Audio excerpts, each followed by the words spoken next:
அனைவருக்கும் வணக்கம். இன்னைக்கு என்ன ஆக்டிவிட்டின்னு பார்த்தீங்கன்னா, போரோங் ஃப்ரூட்ஸை வந்து பாப்பா எடுக்கிறாங்க இல்லையா? இலந்தை பழம். இது வந்து சீசன் ஃப்ரூட். இந்த சீசனில் வந்து இந்த ஸ்கில்ல ரொம்ப அவங்களுக்கு உபயோகமா இருக்கும். ரொம்ப யூஸ்ஃபுல்லான ஒன்று. இதில் அவள் வந்து ஃபைன் மோட்டார், கிராஸ் மோட்டார், ஐ ஹேண்ட் கோஆர்டினேஷன் எல்லா ஸ்கில்லுமே அவங்களுக்கு வந்து இன்க்ளூட் இந்த ஒரு இதுலேயே கிடைக்கும்.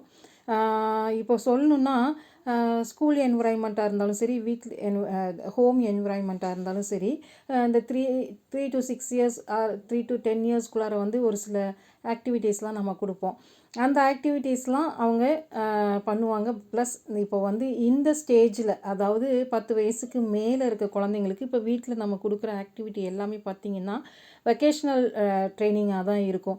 அதை நம்ம ட்ரெயின் பண்ணுற மாதிரி இல்லாமல் இன்க்ளூடிங் நம்ம செய்கிற வேலைகளே அவங்க செய்கிறோங்கிற போது அதை வந்து அவங்க தனிமைப்படுத்தின மாதிரி தெரியாது. என்னடா நமக்கு மட்டும் கொடுக்குறாங்க, நம்மளை மட்டுமே செய்ய வைக்கிறாங்க அப்படிங்கிற மாதிரி இல்லாமல் இந்த மாதிரி ஆக்டிவிட்டீஸ்லாம் பார்த்திங்கன்னா அவங்கள வந்து ஒரு ஜாலியாக என்தூசியாஸாக பண்ண வைக்கும்.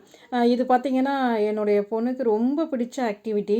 ஏன்னா கீழே இருக்கிறதெல்லாம் ஒன்று ஒன்றா அந்த பழத்தெல்லாம், இழந்த பழத்தெல்லாம் எடுத்து அதை வந்து அந்த பேஸ்கெட்டில் போட்டுட்டு, பேஸ்கெட் நிறைஞ்சதுக்கு அப்புறமா பக்கெட்டில் போடணும் அப்படிங்கிற அந்த கான்செப்ட்லாம் அவள் வந்து நல்லா தெரிஞ்சுப்பா. இதுதான் இன்றைய ஆக்டிவிட்டி. நன்றி, வணக்கம்.